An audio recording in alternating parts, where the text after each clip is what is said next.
A United Nations investigation has found that at least 9 of their own employees from UNRWA, agency responsible for Palestinian humanitarian relief, quote, may have been involved in the October 7th Hamas attack on Israel that left just under 1,200 mostly civilians dead and launched the war, of course, in Gaza that continues today. Let that sink in for a second. Not that these UN employees were merely sympathetic towards Hamas terrorists, but that the staffers from the UN's humanitarian agency participated in the terrorism on October 7th. The UN's Office of Internal Oversight Services acknowledged their findings with a statement that reads more like an email announcing the firings of some employees who circulated a dirty joke on company time. Quote, the evidence indicated that the UNRWA staff members may have been involved in the armed attacks of 7 October 2023. In 9 other cases, the UN said the evidence was insufficient for the employees to be fired, but that appropriate measures will be taken in due course. Nothing along the lines of, we are shocked and appalled. Maybe something like, we will make every effort to get to the root of how this happened. And I guess it would be naive to think maybe they'd even thank the Israeli government for bringing this to their attention. An IDF spokesperson put it slightly differently with a post directed at UNRWA. 9 of your employees might have participated in the largest massacre of Jews since the Holocaust.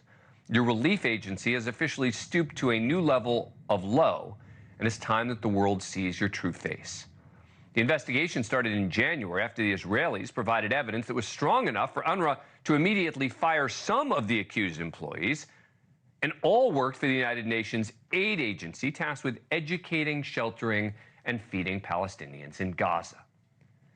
Someone who's been on top of this story since October 7th is Hillel Neuer, executive director of UN Watch, who'll join us in a minute. He testified before Congress 6 months ago, shortly after the initial firing of several UNRWA employees in the aftermath of the accusations. He testified that none of this should have come as a surprise.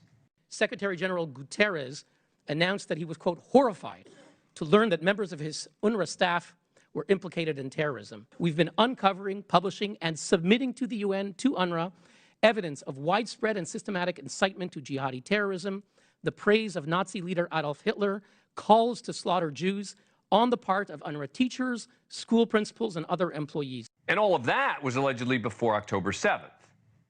Hillel Neuer joins us now. For years, he's been critical of the UN's perspective when it's come to the conflict. He is also an attorney, executive director of UN Watch. Thanks very much for coming on the program. Appreciate it. All right. So what do you make of this? I mean, it sounds like it's a concession, but yet the actual language says may have been involved. Look, thank you for having me. The announcement yesterday is bizarre. Indeed, as you said, in January, UNRWA announced that they had fired a dozen of their employees who had been implicated in the terrorist massacre of October 7th. And they said they would further investigate. Now we are 6 months later, the investigation is complete, and all they can say is, yeah, we really fired 9 people because they may have been. Actually, the language says if the evidence is authenticated, it could indicate that they may have been involved. So you have 3 different qualifications. It amounts to an incredible amount of weasel words. This UN agency, UNRWA, is unable to take seriously and take the blame for the fact that 9 of their staffers engaged in mass murder, rape, sadistic atrocities. Actually, the UN won't even tell us which particular atrocities caused them to be fired. Well, let's be clear. They would never have fired these people if they weren't convinced that they were involved. Is that fair? Absolutely. Right. So there's no ambiguity. We always say actions speak louder than words, right?